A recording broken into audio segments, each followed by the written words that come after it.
नमस्कार दोस्तों, स्वागत है आपका हिंदी नॉलेज 84 में। हेडलाइंस इस प्रकार हैं। G20 समिट में रशिया के विदेश मंत्री ने अपने मित्र भारत से मांगी माफ़ी, सेना को मिली और घातक स्वदेशी प्रचंड की ताकत। भारत को मिला इटली से विमान वाहक पोत किलर ब्लैक शॉर्क टॉर्पीडो का ऑफर। अकेले रूस से किया अपनी ज़रूरत का 35% से ज़्यादा क्रूड ऑयल का आयात।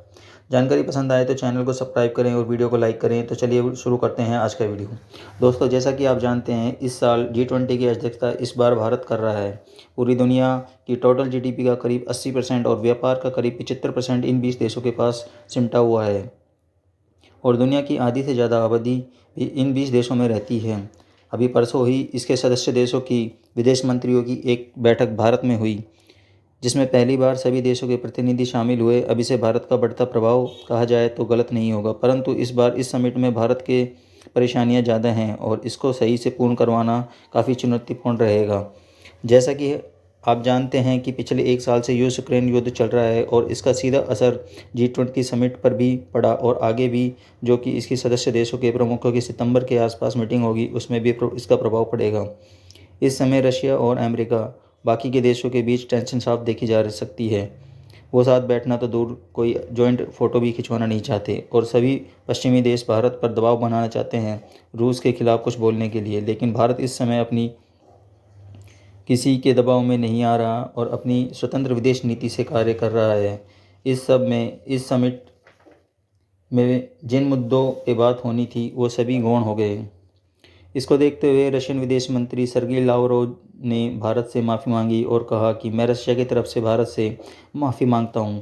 जो ये शब्द हुआ, पश्चिमी देशों के द्वारा गैर जिम्मेदाराना व्यवहार किया जा रहा है भारत के साथ, उसके लिए भी इस सब में भारत जो मुद्दे इस समिट में उठाने वाला था वो सभी गौण हो गए।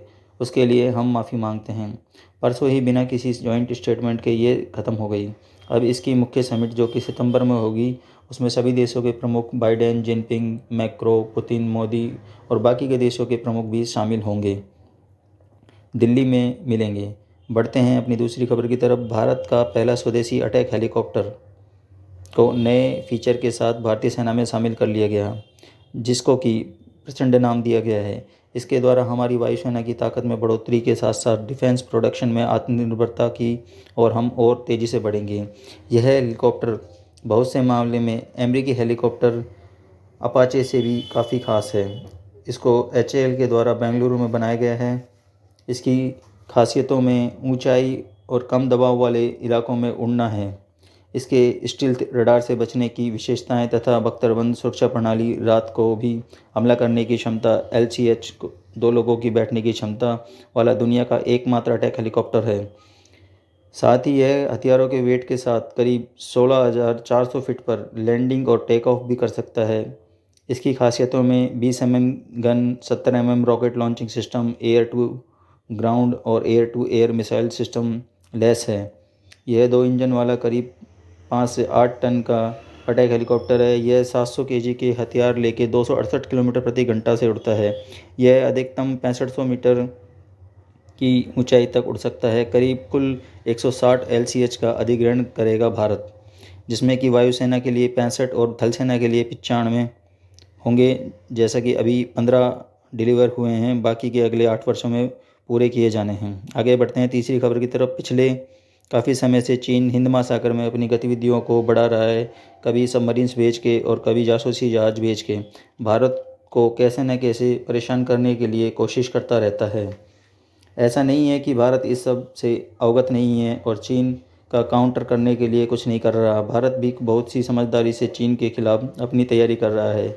इसी क्रम में भारत अपनी सबमरीन्स SSBNS के लिए पहले एक बहुत खास इतालवी ब्लैक शार्क टॉर्पीडो खरीदना चाहता था, परंतु कुछ समय पूर्व अगस्ता वेस्टलैंड हेलीकॉप्टर डील में इसकी एक सहयोगी कंपनी का नाम आने से भारत ने उसको बैन कर दिया था। इसी वजह से तब से टॉर्पीडो डील नहीं हो पाई, परंतु अभी इटली की PM ने खुद भारत को फिर से इसका ऑफ़र दिया है और भारत के लिए ये खास भी है।